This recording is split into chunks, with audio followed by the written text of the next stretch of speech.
कीमत का जनी है, इन्हने मछरी मरले पवले में रारो। ये सब हमारी कीमत का जानेंगे जो मछली मार करके जो स्त्री पाए हुए हैं। अब सोचिए भाई, जो अपने घर पर नित्य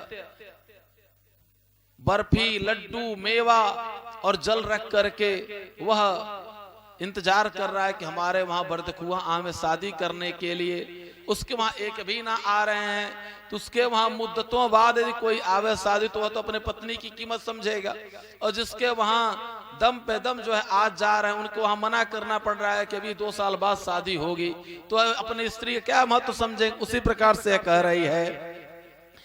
फिर जब देखी आज हाथ उठाकर हाथ जोड़ करके देख रही है कि हमारे तरफ से कोई बोले, लेकिन कोई बोलने वाला नहीं आज उसके तरफ से।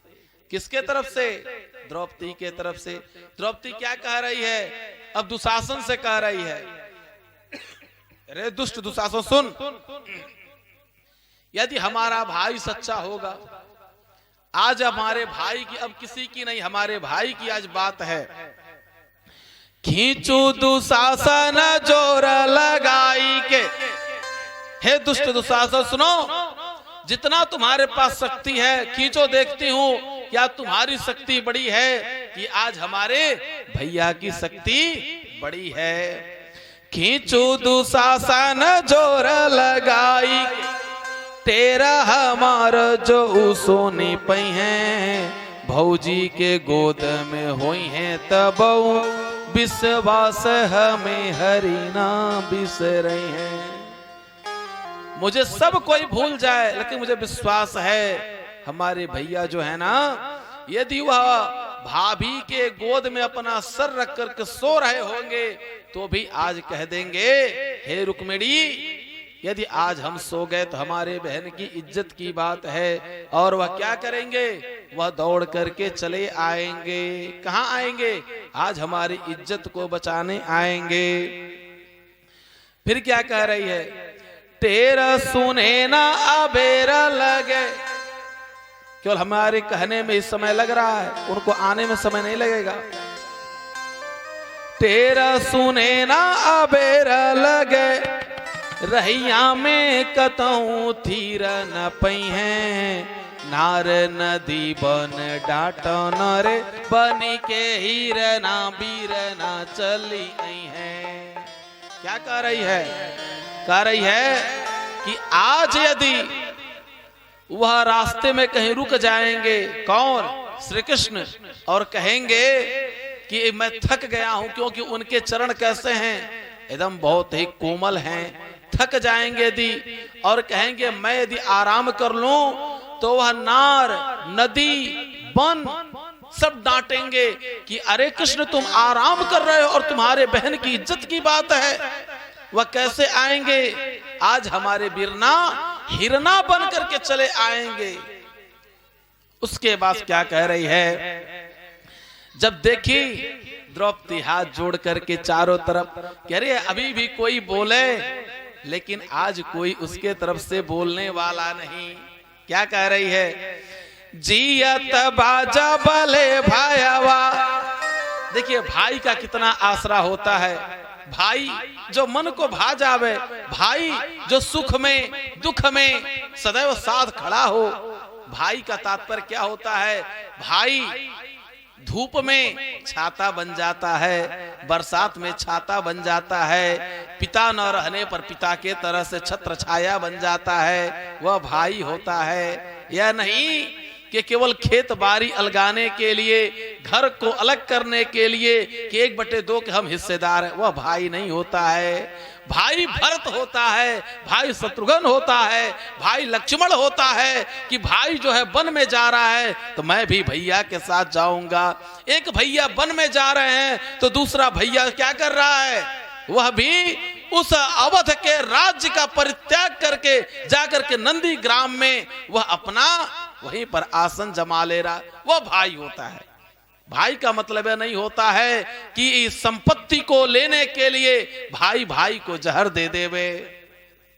आज के समय में तो भाई ऐसे हैं कि अरे मैं अकेला रहूंगा तो सारी संपत्ति मुझे मिल जाएगी। क्या कह रही है द्रौपदी?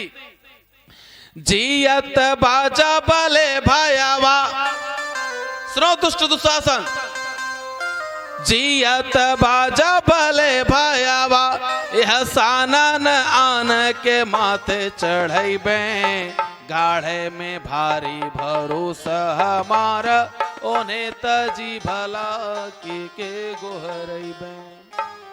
उनको तज करके मैं किसे बुलाऊंगी? सुन लो, और मैं कृष्ण को बुला रही हूं।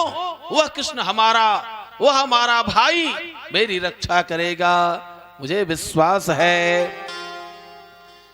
अब फिर देख रही कि हो सकता है हमारे पति अभी भी इन लोगों के अंदर उत्सुकता आवे, यह लोग रक्षा करें, लेकिन कोई पति उठा नहीं। तब उसने क्या किया? तब फिर कह रही, अपने भैया से उलाहना दे रही है कि जिसके एक पति होते हैं वह भी पति अपने पत्नी की रक्षा करता है। और यहां पर तो हमारे 5 पति हैं, यह क्या कर रहे हैं? देखो हे मेरे भाई, इनकी दशा सुनो। 5 पति पर ऐसी गति, 1-2 पति नहीं 5 पति हैं, 1-2 पति नहीं 5 पति हैं। 5 पति पर ऐसी गति, यही देश में साजही आग लगई बे, सासुर में सब कायर बा, अब नैहर से वीर ना हम बोलै बे। सुनो, सासुर में सब क्या है? सब के सब कायर हैं। अब मैं कहां से बुलाऊंगी? मैके से बुलाऊंगी, नैहर से बुलाऊंगी। यहां मैं जान गई, यहां मेरी कोई रक्षा करने वाला नहीं है। यह देखिए माताओं बहनों का कितना बड़ा त्याग होता है। यह माताएं बहनें अपने माता को, पिता को, भाई को, बहन को, अपना नगर, देश, सब कुछ, नात रिश्तेदार सब कुछ छोड़ करके एक पति के लिए जाती हैं। और जब वो पति भी साथ नहीं देता है, उस स्त्री का, उस पत्नी का, अपने पत्नी का साथ नहीं देता है, तब वह माँ क्या सोचती है, वह बहन, वह बेटी क्या सोचती है कि ऐसा पति रहे या ना रहे। क्योंकि मैंने तो सबका परित्याग कर दिया और भरी सभा में मेरी इज्जत जा रही, ऐसे पति जो मेरी रक्षा ना कर सके। शक्ति किसे दी जाती है? शक्तिमान को। अब साइकिल पर या गाड़ी पर कोई बैठाकर अपने पत्नी को लेकर के जा रहा है, अब उसके पत्नी को कोई रास्ते में लगे मारने, तो वह उसकी रक्षा ही ना कर पावे तो धिक्कार है उसके मर्दानगी, धिक्कार है वो अपने आप को पुरुष कहे। केवल घर के अंदर उसको मारे, डांटे, फटकारे, अरे मैं बहुत बलवान हूं, ताकतवर हूं, अब बाहर में उसकी रक्षा ही ना कर पावे तो धिक्कार है तुम्हारे पुरुष की जिंदगी की। क्या कह रही है? 5 पति पर ऐसी गति, 1-2 पति नहीं है, 5 पति हैं। 5 पति पर ऐसी गति, यही देश में सांझ ही आग लगई बे, सासुर में सब कायर बा, नैहर से अब वीर ना हम बोलै बे। अब नैहर से, अपने मैके से मैं बिरना बुलाऊंगी, अपने भाई को बुलाऊंगी, और वो हमारी रक्षा करेगा। जब देखी कि अभी आने में भगवान को विलंब हो रहा है, क्योंकि उन्होंने द्वारिकाधीश भगवान को याद किया था। भगवान तो हर कण कण में हैं, भगवान हर जगह हैं। हरि व्यापक सर्वत्र समाना, प्रेम से प्रगट हो ही मैं जाना। भगवान कैसे हैं? वो हरि व्यापक हैं, सर्वत्र व्याप्त हैं। भगवान हर जगह व्याप्त हैं, लेकिन हम यह बुलावें कि हनुमानगढ़ी के हनुमान जी आवे। तो अब हनुमानगढ़ी के हनुमान जी को, हनुमान जी यहाँ हैं तो उनको हनुमानगढ़ी जाना पड़ेगा अयोध्या, और पुनः वहां से आना पड़ेगा। लेटे हुए हनुमान जी आ जावे तो प्रयागराज जाना पड़ेगा, वहां से उनको आना पड़ेगा। और हम कह दें नहीं, यही जो हनुमान जी हैं जिस भी रूप में हो हमको दर्शन दे, हमारी रक्षा करें, तो हनुमान जी यही तुरंत दर्शन दे देंगे। कल इनका अमूल्य सामान कल यह गायब हो गया था। कल बेचारे परेशान थे, जाकर कहे महाराज जी मेरा मिल नहीं रहा। मैं एकदम व्याकुल हो गया। हमने कहा चिंता ना करिए। हमने कहा हे लड्डू गोपाल जी चल रहे हैं, जैसे ही चले तुरंत उनका सामान मिल जाए। भगवान ने तुरंत कृपा कर दी। आते आते अभी जैसे ही वहां खड़ाऊ चटका तब तक वहां मिल गया। तो यह जान लीजिए कि आप जब भगवान को वही प्रभु को याद करिए, प्रभु वही आपको मिलते हैं। अब क्या कह रही है उसके ऊपर आज बहुत ही जो संकट की घड़ी आ गई है द्रौपदी के ऊपर। क्या कह रही है? गाढ़े में जो बिसरई बहा में हरी। सुनो कृष्ण, आज हमारे ऊपर संकट आ गया है। सुख में तो सभी लोग साथ देते हैं, लेकिन जो दुख में साथ देवे ना वही सच्चा साथी होता है। गाढ़े में जो बिसरई बहा में हरी, जातों से हम बोल बनाही। तू बहिनी बहिनी कहब, फिर नात कबो तुझसे जोड़ बनाई। तू बहिनी बहिनी कहब, तुझसे कबो नात जोड़ बनाई। भाई बहन का जो प्रेम होता है ना, भाई बहन का प्रेम वह धागे का नहीं होता है, वह प्रेम ऐसा होता है। महारानी कर्मावती ने जब रक्षा बांधा तो उनकी भी रक्षा की गई। रक्षाबंधन यह भाई बहन के उस अटूट विश्वास का, अटूट प्रेम का, जो उसके दुख में, यह नहीं कि बहन जो है आज के समय में यह देखा जा रहा है कि कुछ लोग ऐसे अरे चल रहे हैं, मैं बांध रही हूं रक्षा, और रक्षा बांध करके अरे कुछ पैसा मिल जाएगा, कुछ वस्त्र मिल ना। उसका तात्पर्य होता है कि दुख की घड़ी में जब कोई आपका सहारा नहीं होगा तो आपके भाई आपके सहायक होंगे, आपके सहारा बनेंगे। भाई का बल बहुत बड़ा बल होता है। अब वह श्री कृष्ण भगवान को पुकार रही है। क्या कह रही है? फिर क्या कह रही है? पूसा में ले खिचड़ी आईबा। सुनो कृष्ण, पूस में जब लेकर के खिचड़ी आओगे, पूसा में ले खिचड़ी आईबा, गठरी सड़ी जाए पर खोल बनाई। सावन में तोहे बांधे बदे, जरई फेरी ताल में बोरब नहीं। इतना भगवान सुनते ही भगवान तुरंत आ गए।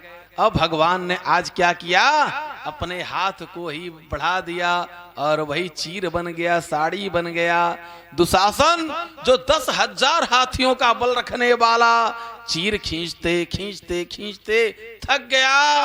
साड़ियों की ढेर लग गई, कई ट्रक साड़ियों की फैक्ट्रियां लग गई। आज जो बड़े बड़े हब हैं वह सब के सब बेकार।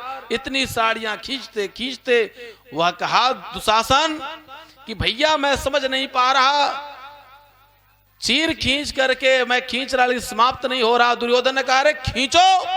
उसने कहा कि भैया मैं नहीं समझ पा रहा, साड़ी बीच नारी है कि नारी बीच साड़ी है, सारी के है नारी है कि नारी के सारी है। मैं समझ नहीं पा रहा कि साड़ी की नारी बनी है कि नारी की साड़ी बनी है, कि साड़ी बीच नारी है कि नारी बीच साड़ी है। आखिर क्या माजरा है? जहां आपकी सोचने की, समझने की, आपके इस संसार की शक्ति जहां समाप्त हो जाती है, वहां पर इस संसार के जो पालन करता है उनकी शक्ति का भास उद्भव होता है। वह हमारे मुरली मनोहर श्री नंद नंदलाल जी की उनकी शक्ति को लेकर के हम सभी लोग क्या करते हैं? सभी कार्यों को कर लेते हैं। प्रेम से बोले वृंदावन बिहारी लाल की जय। लाज रखो हे कृष्ण मुरारी, पीछे लाज रखो हे कृष्ण मुरारी, लाज रखो हे कृष्ण मुरारी।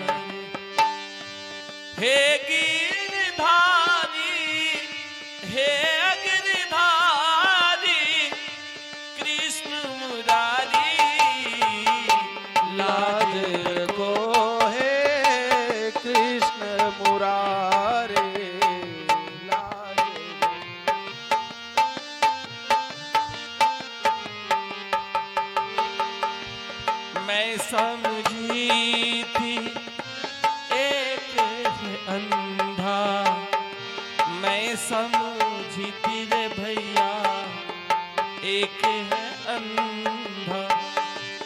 यहाँ तो अंधी सभा है सारी, लाज रखो हे कृष्ण मुरारी, लाज रखो हे कृष्ण मुरारी।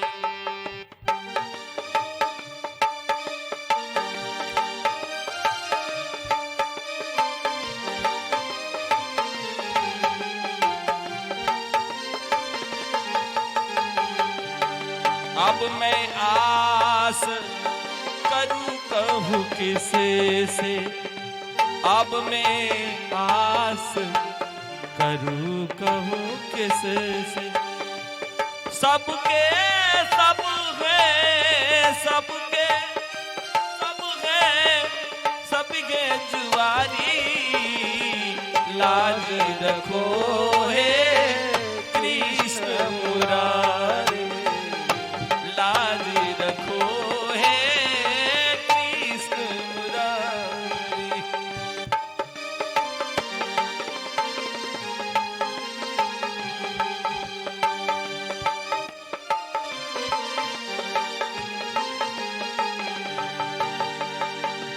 सर नीचे करी के बैठे हैं, सर नीचे करके बैठे हैं। वही गदा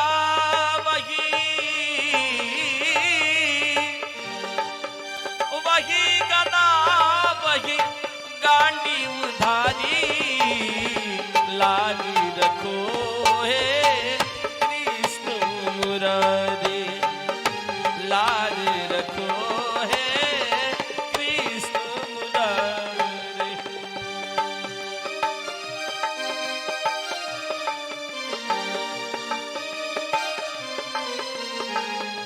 कहता है खुद को बलशाली, कहता है रे भैया खुद को बलशाली। खींच रहा है अबला की साड़ी, ओ हे कृष्ण मुरारी, लाज रखो हे कृष्ण मुरारी। हे गिरधारी, हे गिरधारी कृष्ण मुरारी, लाज रखो हे कृष्ण मुरारी, लाज रखो हे कृष्ण मुरारी, लाज रखो हे कृष्ण मुरारी, लाज रखो कृष्ण मुरारी। प्रेम से बोले श्री कृष्ण भगवान की की जय। जय जय श्री राधे राधे श्याम। अवश्यमेव भोक्तव्यम कृतम कर्म शुभाशुभम। अपने किए हुए कर्मों को मनुष्य को भोगना पड़ता है। अवश्यमेव भोक्तव्यम कृतम कर्म शुभाशुभम। अब भगवान श्री कृष्णचंद्र जी ने बड़े ही प्रेम पूर्वक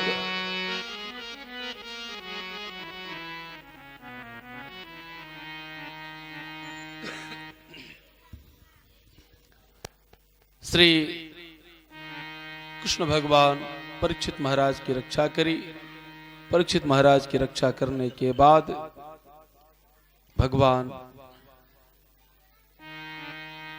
इस स्थान से हस्तिनापुर से द्वारिका के लिए चल दिए। श्री अर्जुन जी महाराज भगवान के साथ गए। भगवान तो हमारे ऐसे हैं भगवान सदैव मंद मंद मुस्कुराते रहते हैं और मुस्कुराने का, उनके मुस्कान के पीछे एक संसार को उपदेश छुपा हुआ है। वह उपदेश क्या है? मुस्कुरा कर गम के रस का जिनको पीना आ गया, सच कहो तो इस जगत में उसको जीना आ गया। संत और गुरु के वचन पर, संत और गुरु के वचन पर जिसको चलना आ गया, सच कहो तो इस जगत का सार सब वो पा गया। दीन दुखियों की पुकारे जिनको सुनना आ गया, दीन दुखियों की पुकारे जिनको सुनना आ गया, सच कहो वो इस जगत में धर्म का फल पा गया। यह संसार जो है, इस संसार में जब भी आप आते हैं तो आपको कोई न कोई एक विशेष कार्य से प्रभु भेजते हैं। वह परमपिता परमेश्वर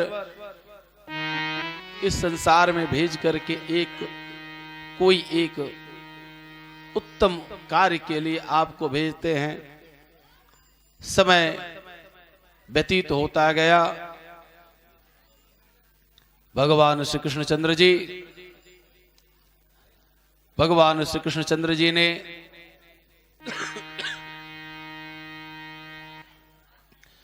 समय व्यतीत होता गया। अस्मिन् स्थाने वार्ता न करो किम कारणस्य। श्री कृष्णचंद्र जी 56 करोड़ जदुवंशियों का नाश करने के बाद इस धराधाम को छोड़ करके जाने लगे। उनके साथ अर्जुन जी महाराज एवं अन्य लोग जो भी रहे, वे भगवान से जब विदा होकर के आ रहे हैं, इधर युधिष्ठिर महाराज को अनेकों प्रकार के अपशकुन दिखाई देने लगे। उनको यह ज्ञात हो गया कि हमारे प्रभु अब इस लग रहा है धराधाम पर नहीं रहे। अपशकुन वह कैसा रहा? महापुरुषों की बाणी निष्फल जाती न देखी, कभी स्यार के संग सिंहनी जाती न देखी।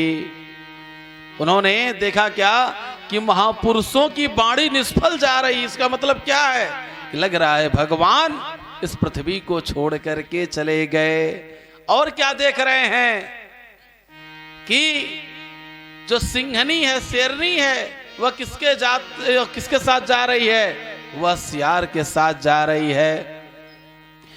महापुरुषों की बाणी निष्फल जाती न देखी, कभी सियार के संग सिंहनी जाते न देखी, कभी हंसनी कंकड़ पत्थर खात न देखी, ईश्वर जीव संत की कोई जाते न देखे, ईश्वर जीव संत की कोई जाते न देखे। ईश्वर के वहां से हम सभी लोग आए हुए हैं। हम लोग क्या हैं? उस परमात्मा के बंदे हैं। हम लोगों के वहां यह जो वर्गीकरण किया गया, ना कोई जात है, ना कोई पात है, ना कोई धर्म है, ना कोई संप्रदाय है। भगवान के वहां से दो लोग आते हैं। कौन? एक स्त्री, एक पुरुष। यहां पर आकर के यह हिंदू है, यह मुस्लिम है, यह सिख है, यह ईसाई है। यदि किसी को ज्ञान लेना है, यदि किसी को ज्ञान लेना है तो नेपाल जिला के नेपाल में नेपाल देश के बांके जिला में चला जावे और वहां पर देख लेवे कि हिंदू मुस्लिम किस प्रकार से रहते हैं। 2 घर मात्र हिंदू और धन्य है वहां के ये मुस्लिम भाई जिन्होंने उस भागवत का महाराज जी जो हमारे परम आदरणीय श्री दिवाकर मिश्रा जी यहां पर पधारे हुए हैं, जो 38 साल से यहां पर यज्ञ करा रहे हैं। प्रभु की कृपा रही, अगले वर्ष वहां पर पुनः यज्ञ का ही आयोजन होगा और वह सभी मुसलमान भाई ही उस यज्ञ के अगुआ हैं। बड़ी खुशी की बात है। और रुद्र महायज्ञ है, रुद्र महायज्ञ है जो इस वर्ष उन लोगों ने भागवत करवाया।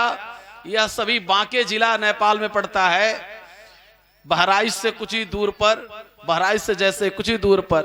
अब बांके जिला में हमने देखा, वहां पर हमने बड़ी प्रशंसा करी और वास्तविक यह हर्ष हुआ कि परमात्मा की जो यह गुप्त सृष्टि है और परमात्मा के जो बंदे हैं वह अभी भी छुपे हुए हैं। उनके अंदर जात पात धर्म भेदभाव कुछ नहीं है। ईश्वर अल्लाह तेरो नाम, सबको सन्मति दे भगवान। ईश्वर अल्लाह तेरो नाम, सबको सन्मति दे भगवान। ईश्वर अल्लाह तेरो नाम, सबको सन्मति दे भगवान। जय सिया राम, जय जय सिया राम, जय सिया राम, जय जय सिया राम। ईश्वर अल्लाह तेरो नाम, सबको सन्मत दे भगवान। हम जिस भी नाम से भगवान को पुकारें, उन्हें ईश्वर कहें, अल्लाह कहें, उनको भगवान कहें, उनको गार्ड कहें, उनको गुरु गोविंद साहब कहें, लेकिन मूल क्या है? मूल में जब आप जाएंगे, जैसे इस घर पर पहुंचने के लिए एक मार्केट होते बाजार होते हुए एक रास्ता है, एक गांव के बाहर से रास्ता है, 2 रास्ते हैं। आप जिस भी रास्ते से इस घर पर आना चाहें आप आ सकते हैं। उसी प्रकार से भगवान के पास पहुंचने के लिए भी अनेकों रास्ते, आप जिस रास्ते पहुंचना चाहें आप पहुंच सकते हैं। मैया को निद्रा आ रही है। अर्जुन जी महाराज को उन्होंने बतलाया एवं उद्धव जी वहां पर पहुंचे थे। दारुक भी पहुंचा था। दारुक कौन है? भगवान का सारथी। अब उद्धव जी महाराज भगवान से प्रार्थना किए। भगवान ने बताया कि मैं नर नारायण के रूप में बद्रिकाश्रम में रहूंगा, वहां मेरा दर्शन होगा। इसके बाद प्रभु ने अर्जुन को विदा किया। अर्जुन जी महाराज ने आते हैं और रास्ते में उनकी मुलाकात कुल भीलों से होती है। वे सब क्या करते हैं कि सभी गोपियों को और जो भी इनके पास संपत्ति थी, धन था, सब छीन लिए। इन्होंने कहा अरे मैं गांडीवधारी अर्जुन हूं। उसने कहा आप जो भी हो मैं नहीं जानता। अरे मैंने महाभारत युद्ध को जीता, फिर भी कोई प्रभाव नहीं। अर्थात जब तक आपके साथ प्रभु रहते हैं वह प्रभु आपके सभी कार्यों को बना देते हैं, और जब वह परमात्मा आपके साथ नहीं रहते हैं तो आपके बने हुए कार्य भी बिगड़ जाते हैं। और सारी शक्ति उस परमात्मा की है। जब तक लकड़ी के अंदर, काठ के अंदर, लकड़ी के अंदर वह परमात्मा रूपी अग्नि समाया रहता है तब तक वही लकड़ी जलती है। और जब वह लकड़ी के अंदर से ईश्वर रूपी तत्व समाप्त हो जाता है तब उसी राख को आप जलाना चाहें वह नहीं जलता। परमात्मा की बड़ी कृपा रहती है कि हम लोग बोलते हैं, चलते हैं, सभी कार्यों को करते हैं। उस परमात्मा को सदैव धन्यवाद देना चाहिए। भगवान का ध्यान करते अर्जुन जी महाराज हस्तिनापुर पहुंचे। जैसे ही युधिष्ठिर महाराज इनसे कुछ पूछे, तुरंत इनके कंठ अवरुद्ध हो गए, इन्होंने कुछ बतला नहीं पाया। इधर परीक्षित महाराज कुछ बड़े हो गए थे, अब उन्होंने राज्याभिषेक किया और राज्याभिषेक करके वे लोग वहां से चल दिए कि जब हमारे भगवान नहीं इस पृथ्वी पर रहे तो हमारा क्या आवश्यकता है। और वह एक एक करके वह केदार खंड में सभी लोगों की शरीर गल गई। केवल स्वर्ग में श्री युधिष्ठिर महाराज स्वर्गारोहण उन्होंने किया। जो भी लोग बद्री का आश्रम गए होंगे, बद्रीनाथ भगवान का दर्शन किए होंगे, बद्रीनाथ धाम के आगे वहां से 20 किलोमीटर आगे पड़ता है मानाग्राम।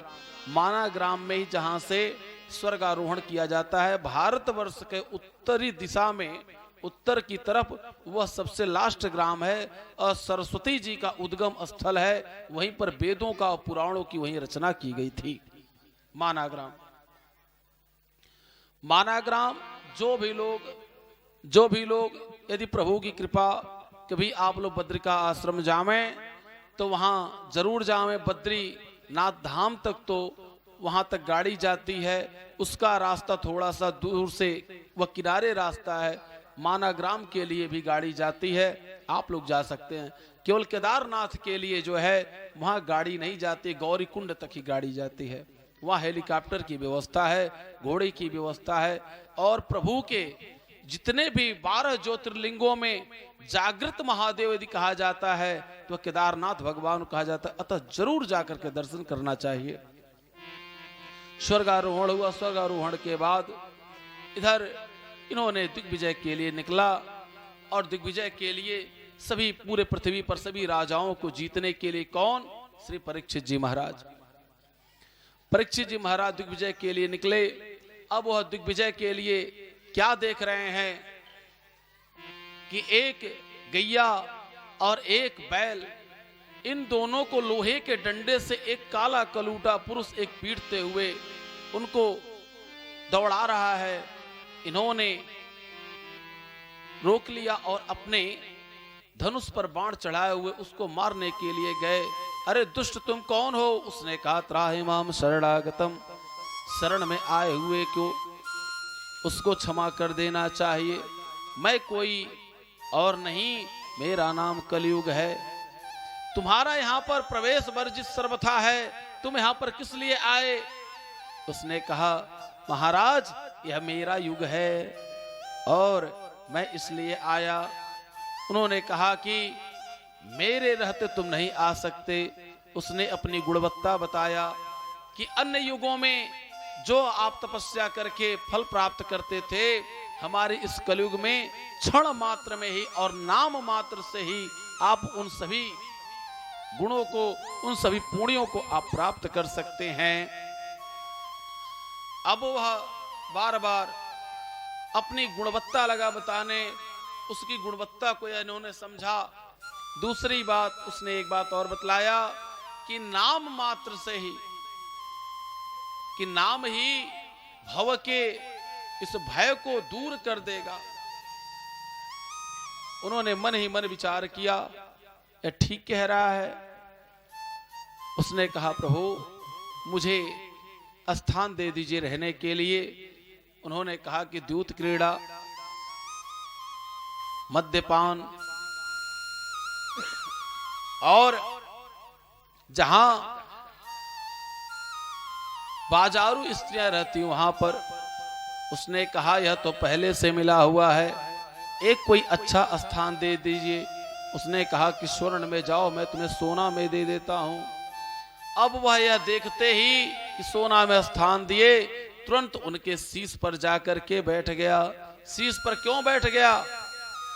क्योंकि वह नगर के, इस राज्य के वह राजा थे, धर्म के प्रतीक थे, धर्म ध्वजा को फहराने वाले थे।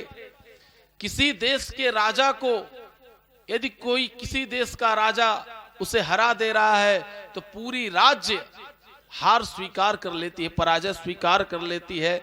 उसने यह विचार किया कि जो धर्म के ध्वजा को फहराने वाले हैं, यदि इनकी ही पराजय हो जाए तो पूरी प्रजा, पूरे नगरवासी, देशवासी अपने आप ही धर्म से विमुख हो जाएंगे। यही कारण है कि धीरे धीरे करके जो धर्म के मार्ग पर चलने वाले हैं, जैसे कोई व्यवस्था एक दिन में नहीं बिगड़ती, एक दिन में ना बनती है ना एक दिन में बिगड़ती है। व्यवस्था बनाने में भी समय लगता है और बिगाड़ने में भी समय लगता है। अब वह कलयुग धीरे धीरे प्रभाव संतों पर, ब्राह्मणों पर अपना डाल रहा है, क्योंकि पहले तो उसने उनके ऊपर डाला, अब ब्राह्मणों के ऊपर डाल दिया। जो संत हैं, वह संत किसी भी संप्रदाय के संत हैं, चाहे वह हिंदू धर्म के संप्रदाय हैं, चाहे वह मुस्लिम धर्म के, चाहे क्रिश्चियन के, चाहे गुरु गोविंद साहब किसी भी धर्म के हैं, वह क्या हो रहे हैं, उनके मार्ग बदलते जा रहे हैं। जो मार्ग को प्रशस्त करने वाले हैं, अब उन्होंने क्या किया, उनकी मति बदल गई। वह शिकार करने गए, समीक ऋषि को देखा, उनको प्यास लगी थी। उन्होंने समझा कि यह कोई ढोंगी बाबा है, वहीं मरा हुआ सर्प पड़ा था, उस सर्प को उठा करके उन्होंने गले में लपेट दिया। उनके पुत्र को जब यह बात पता चली, समीक ऋषि के पुत्र श्री श्रृंगी ऋषि जी महाराज को पता चली, उन्होंने कौशिकी नदी के जल को हाथ में लेकर के श्राप दे दिया कि आज के 7वें दिन यही जो सर्प है, मरा हुआ सर्प है, तक्षक नाग बन करके क्या करेगा, यह काट लेगा, इसी से उसकी मृत्यु होगी। अब यह बात वह जान करके, जब यह बात उनके पिताश्री जाने, तो उन्होंने उपाय के लिए कहा कि जाकर के बता दो कि वह अपने बचने का कोई उपाय कर लें। जब यह आए महल में, मुकुट को उतारे, इनको भी याद आ गया कि मैं इससे आज बहुत बड़ी गलती हो गई। तो जो अपनी गलती को स्वीकार कर लेता है, उसे कभी भी गुनाहगार नहीं माना जाता है। और जो अपने गलती को स्वीकार ही नहीं करता है, वो पृथ्वी का सबसे बड़ा मूर्ख है। यह कौन कहा था? सुकरात ने कहा था। सुकरात बहुत बड़े दार्शनिक थे। अब उन्होंने अपने गलती को स्वीकार किया और वह तुरंत अपने पुत्र को उन्होंने क्या किया, जन्मेजय को राजगद्दी पर बिठाया और अपने चल दिए उस उत्तम उपाय करने के लिए कि जिससे रक्षा हो जावे। रक्षा होने के लिए वह चल दिए।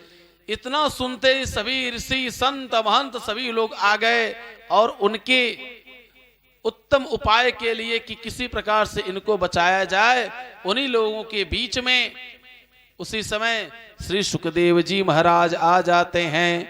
और सुखदेव जी महाराज जैसे ही आते हैं, वह क्या करते हैं, भागवत की कथा सुनाते हैं। लेकिन कैसे?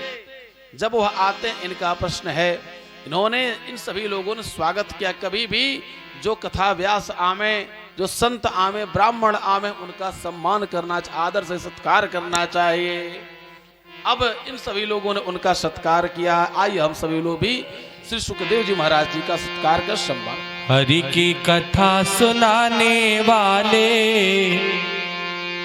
हरि नाम सुनाने वाले, तुमको लाखों प्रणाम, तुमको लाखों प्रणाम, तुमको लाखों प्रणाम, तुमको लाखों प्रणाम।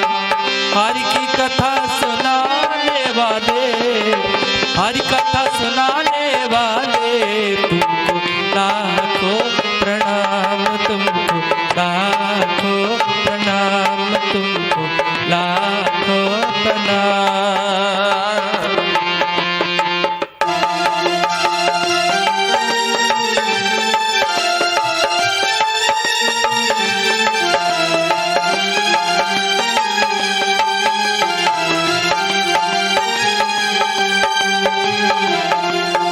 हम भूल रहे थे वन में, पल खो बैठे थे तन में। हम भूल रहे थे वन में, पल खो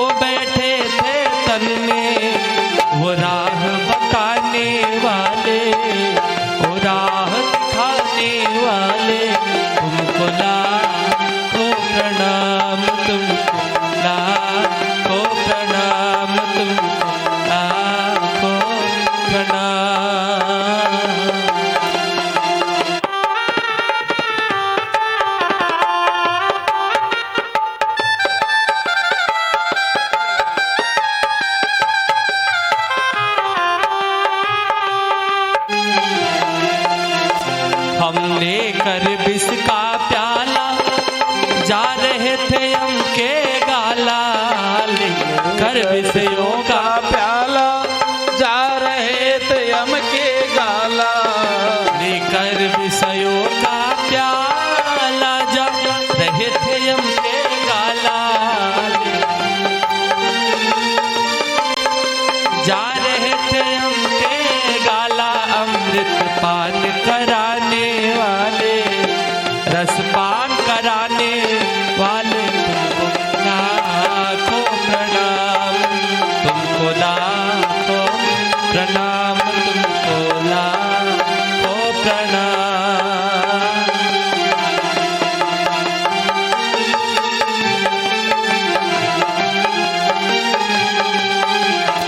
हम पार तेरा क्या पावे, बस शीश झुकाए ही गावे, हम पार तेरा क्या पावे, बस शीश झुकाए ही गावे। हरि दर्श कराने वाले, आत्मज्ञान कराने वाले, तुमको लाखों प्रणाम, लाखों प्रणाम, तुमको लाखों प्रणाम। हरि कथा सुनाने वाले, हरि नाम सुनाने वाले, अमृत पान कराने वाले, तुमको लाखों प्रणाम, लाखों प्रणाम, लाखों प्रणाम, लाखों प्रणाम, लाखों प्रणाम।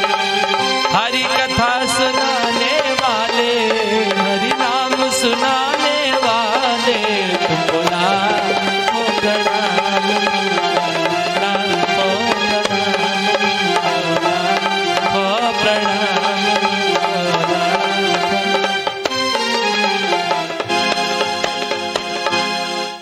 धर्म रक्षक श्री दिवाकर मिश्र देव जी महाराज कथा को श्रवण करा रहे हैं। भगवान के 24 अवतारों का उन्होंने वर्णन किया। भगवान के कितने अवतार हुए हैं? 24 अवतार। उन 24 अवतारों में भगवान का पहला अवतार है, भगवान का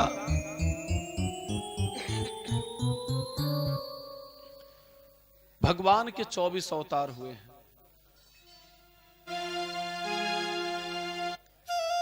24 अवतार श्री सुखदेव जी महाराज कहते हैं, परीक्षित,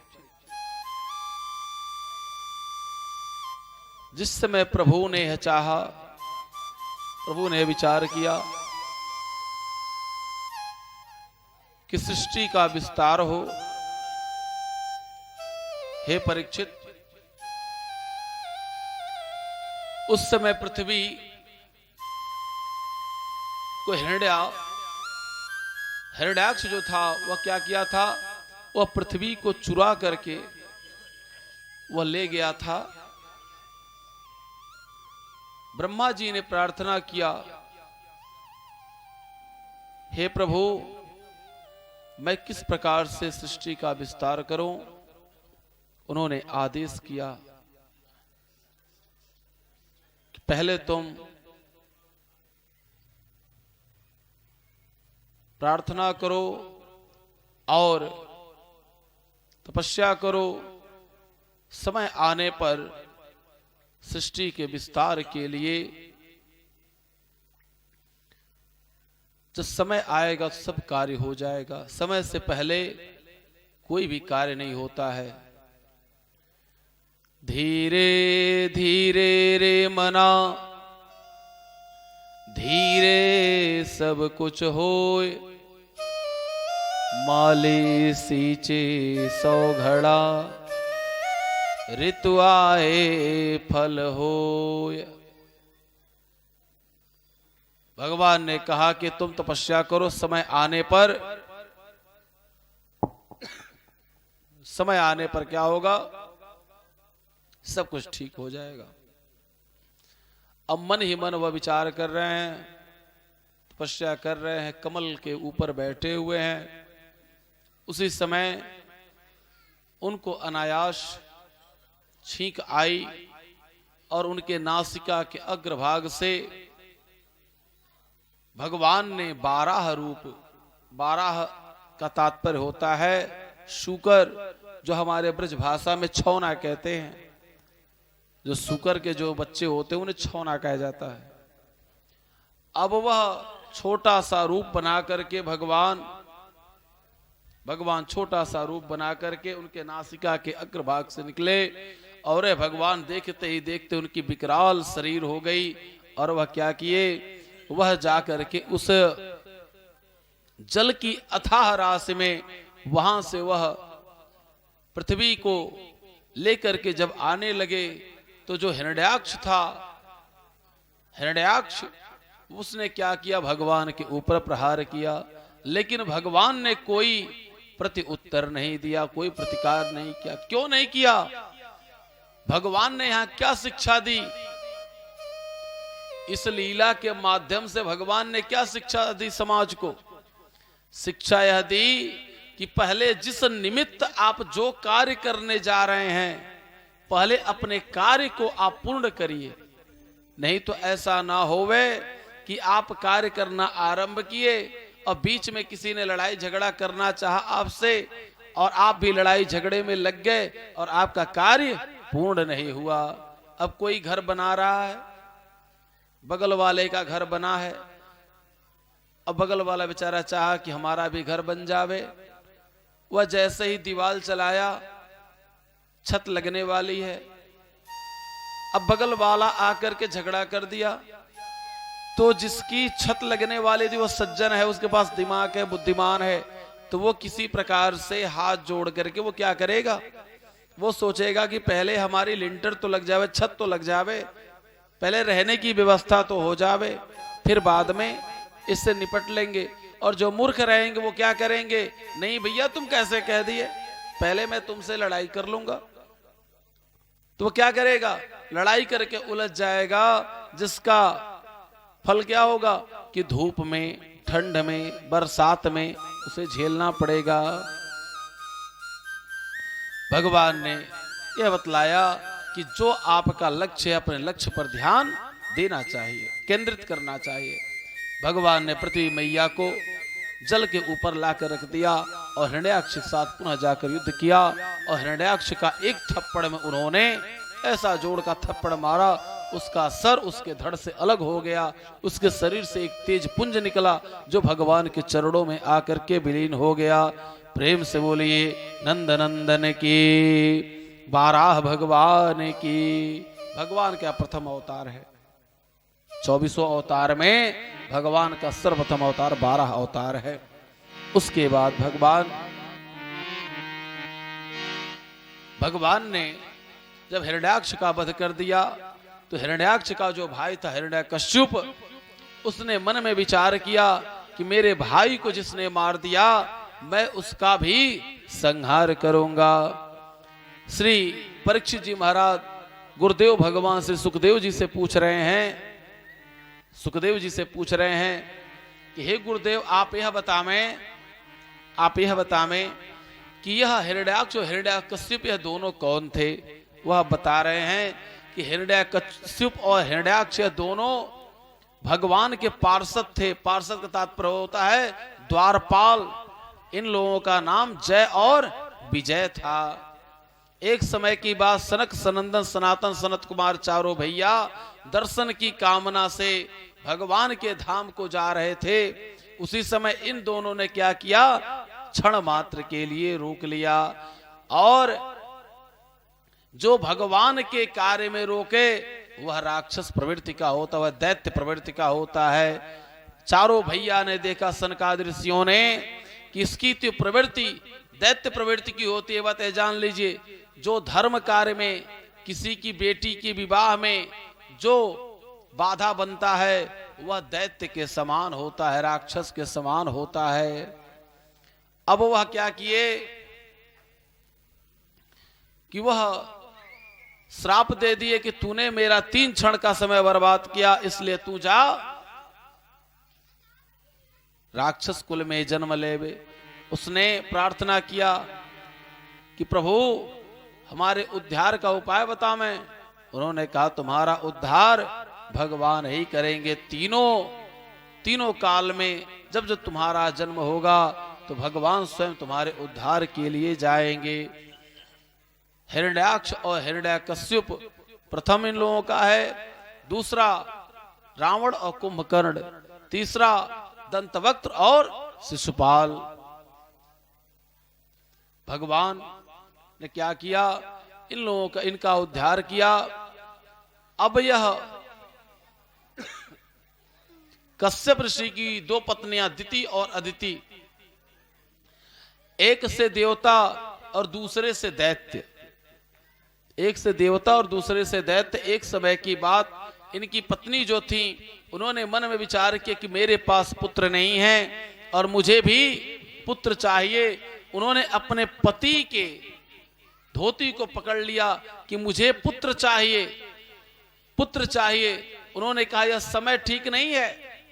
माताओं को, यदि माताएं चाह रही हैं कि हमारा जो है बुद्धिमान पुत्र हो, विद्वान पुत्र हो, तो उन्हें कैसा होना चाहिए, जिस समय वह गर्भवती रहें उन्हें अच्छे चित्रों को देखना चाहिए। अच्छे अच्छे जो है, देखिए कभी कभी लोग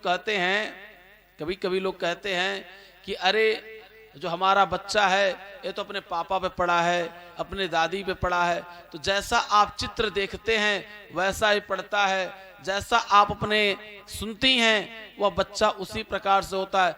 आज के समय में तमाम माताएं बहनें जो है बच्चों, वह गर्भवती हैं, वह मोटू पतलू देखती हैं तो बच्चे भी वैसे हो रहे हैं भाई। तमाम कार्टून देख रही हैं, बच्चे भी वैसे हो रहे हैं। देख रियली बता रहे, जो छोटे छोटे बच्चे हैं ना, उनसे कभी बात आप करिए तो देखिए वो बच्चे कैसे, उनकी बात जो है, उनकी बात बिल्कुल निराली अलग ही। तो कभी कभी उन विचार करते हैं कि ये आखिर बच्चे कहाँ से ऐसे हो गए। तो फिर कभी आप सीरियल को मिलाइए ना तो बच्चों का वैसे बिल्कुल मिलान होगा। तो इसलिए सदैव जब माता उनके पेट में शिशु पल रहा हो तो उनको सदैव सदग्रंथों का ध्यान करना चाहिए, अच्छे चीजों को पढ़ना चाहिए, अच्छे विचारों को मन में लाना चाहिए। उनका बच्चा उन्हीं के द्वारा उत्तम होता है। माता ही अपने बच्चों की प्रथम गुरु होती है। अब वह माता कही कि मुझे पुत्र चाहिए। उन्होंने कहा यह समय ठीक नहीं है, यह समय ठीक नहीं है। उसने नहीं माना। उन्होंने उसके मन को संतुष्ट किया। उन्होंने कहा जाओ, यह राक्षस हो जाएंगे तुम्हारे पुत्र। वह लगी रोने। उन्होंने कहा हे प्रभु, आप वह उत्तम उपाय बतावें, नहीं तो मैं इन पुत्रों को जन्म ही नहीं लेने दूंगी। उन्होंने कहा कि जो तुम्हारा पौत्र होगा, नाती होगा, वह क्या होगा, वह पूरे कुल का उद्धार करेगा। वही भक्त प्रहलाद जी हुए। अब भगवान जब पृथ्वी मैया को ला करके पृथ्वी को ऊपर रख दिए, अब सृष्टि का विस्तार करने के लिए, सृष्टि का विस्तार करने के लिए इन्होंने मन ही मन विचार किया। तो यह अपने पहले इनके प्रथम पुत्र सनक, सनंदन, सनातन, सनत कुमार, यह 4 पुत्र हुए। इन लोगों से कहे कि सृष्टि का विस्तार करो। उन्होंने कहा कि मैं सृष्टि का विस्तार नहीं करूंगा। क्या करोगे भैया आप? मैं जाकर के भगवान का भजन करूंगा। श्रीमन नारायण नारायण नारायण, श्रीमन नारायण नारायण नारायण, श्रीमन नारायण नारायण नारायण, श्रीमन नारायण नारायण नारायण, भजमन नारायण नारायण नारायण, भजमन नारायण नारायण नारायण, भजमन नारायण नारायण नारायण, भजमन नारायण नारायण नारायण, श्रीमन नारायण नारायण नारायण, श्रीमन नारायण नारायण।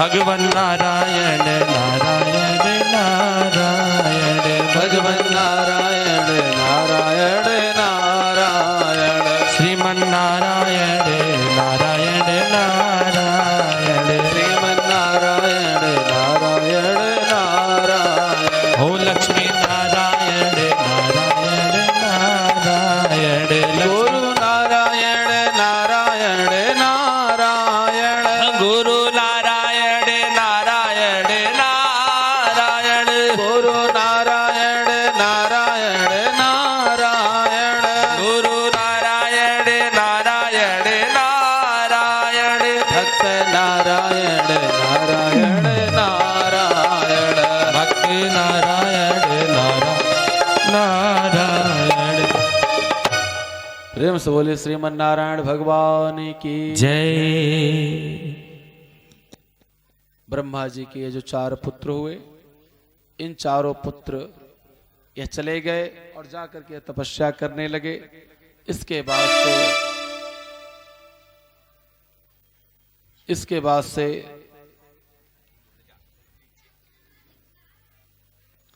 श्री